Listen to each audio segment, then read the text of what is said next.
Assalamualaikum, ардактуу калайык журт. Биринчиден, мынау жерде турганыбыздын өзү өкүнүчтүү.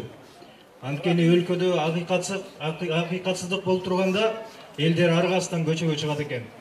Мына мен өзүмдүн башымдан саясий туткун катары 271 күн түрмөдө отурдум. Түрмөнүн эң оору бул СИЗО 1 деп аталат.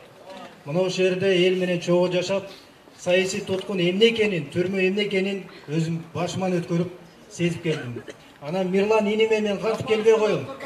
Себеби ошо Кемпироватка барганда, эл менен жолугуп жүргөндө, курултай өтөбүз деп ошол жерде жүргөндө мен ошо Мирлан элдин алдында жүргөн. Аны эч ким жаап жашырып кое албайт да, туурабы?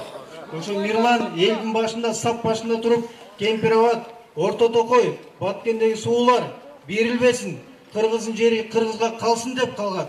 Мына ошол жерде Мирлан камалып турганда мен баш коргоочу арам үй камагына камалсам дагы үйдө кантип отуруп алам? Ошон үчүн Мирлан иниме адилеттүүлүк болсун деп келип отурам. Эми азыр жакшы чечим чыкты деп атат, Кудай колдосун. Бул баш коргоочу арасы менен бүтүп калбайт иш. Соттук иш деген бар. Мына мен башымда дагы соттук иш жүрүп атат. Ошонун баары өтүш керек. Акыры айтарым, ошол жерде Мирланды колдоп келген баарыңыздарга мен ыраазычылык билдирем. Аман болуңуздар. Мына ыйлап аткан апаларымдын көзүнөн бир жаш тамчы акпаш керек. Булардын жашы сүйүнүч менен гана ыйлаш керек. Тилекке каршы балабыз камалды, балабыз акыйкатсыз, адилетсиздик түрмөдө отурат деген жарашпайт бизге. Качан өлкөдө адилеттүүлүк, акыйкаттык орнойт? Мына ошону талап кылып, Тилекбат деген уулубуз да отурат түрмөдө бүгүн. Андыктан Кудайдын буйругу азыр баш коргоочу арасы өзгөрүп, үй камагына чыкса да бул боштондук. Себеби түрмөдө жатканды мен жыландын баласына да каалабайт элем.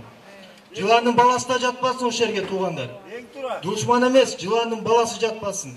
Түрмөдө отургандар гана түшүнөт. Эмне эле жеңиш сүйлөбөйт, эмне эле чыкпайт дейт. Отуруп көрсүнчү ошол жакка бирөө.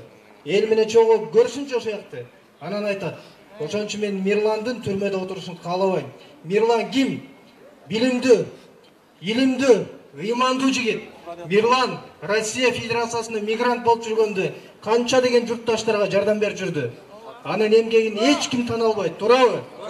Мирлан ушул жерде адилеттүүлүк сынып атканда акыйкаттык болбойт ат деп чыркырап жүргөн ким эле? Мирлан болгон. Ушу Мирланга чыкпай анан мен каякта үйдө отурмак элем. Ошон үчүн силер менен, эл менен биз ар дайым. Мирланым аман болсун, баш аман болуп үйүнө кайтып, энесин ыйлатпастан үйүндө балдар менен болсун. Түрмөгө отурган бир гана адам сезет. Түрмөдө отурган адам, анын жакындары үй бүлөсү гана сезет.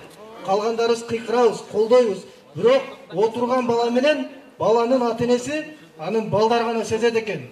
Ошон үчүн Мирландын ушундай кыргыздын уул керегине жараган уулдун түрмөдө отурушун мен каалабайм.